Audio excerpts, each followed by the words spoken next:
I want to tip my hat to Georgia because they could have done exactly what Florida State did, in my opinion. They were hosed probably more than Florida State was when it came to not getting in the playoff. I've said that, and I'll say it again. I don't care what your take is. I get it. Florida State went undefeated, but just like we're seeing in the Big Ten, winning that conference, which Michigan did beat Alabama, but I don't feel like Alabama was the best team. I think they just got a great game against Georgia.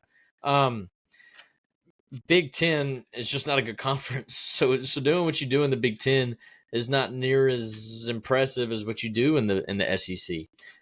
I would even go ahead and say Pac-12 this year, which sucks because they're getting blown up. But the Pac-12 was freaking good this year, and so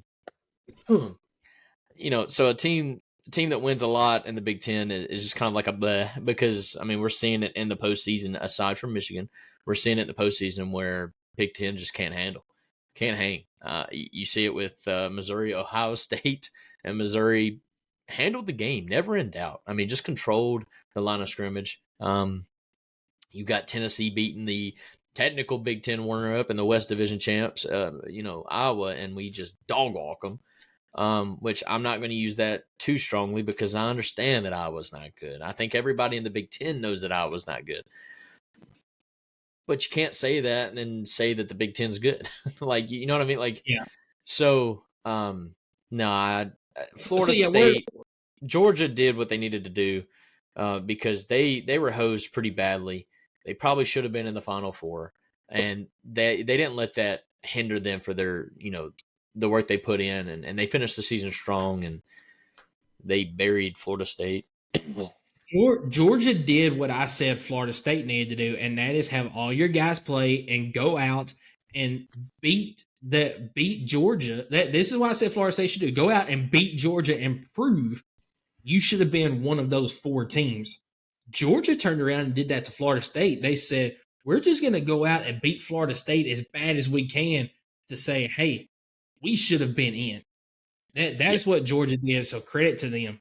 Well, and to your point, I mentioned it too because I said Florida State needed to go beat them because not only would that put them at 14-0, 14-0, they could then declare that they're the champions, and I guarantee you 95% of America would have jumped on board. They would have been like, yep, yes you are. Hang that banner. We're for it. They would have had everybody on their side. But no, the way they quit and the way they made excuses and then wanted to say that they still deserved to be in because Alabama lost in overtime, that has completely turned every single program, and I would even venture to say even half the teams in the ACC, against Florida State. People are tired of hearing it. You had a chance to compete with Georgia, and you threw in the towel because you were crying like babies. Like, come on. And people are going to say, well, if we would have made it, 19 people wouldn't have opted out. Okay, yeah, you had 19 people opt out. Georgia had a lot of people unavailable too. In fact, Georgia played their second and probably third string in the second half, and you still lost by 3 or 4 touchdowns. Don't come at me with the bull crap. Don't come at me with the bull crap. And I had one guy try to say, well, that was because they were tired in the second half. I don't give a damn. As an athlete at that level, you are expected to compete for 60 minutes despite the scoreboard. Yep, absolutely. If they're too tired in the second half, they wasn't a good football team. So, that's just my opinion on it. Hats off to Georgia. Way to prove to everybody what they already knew. I mean, it's just, it is what it is, man.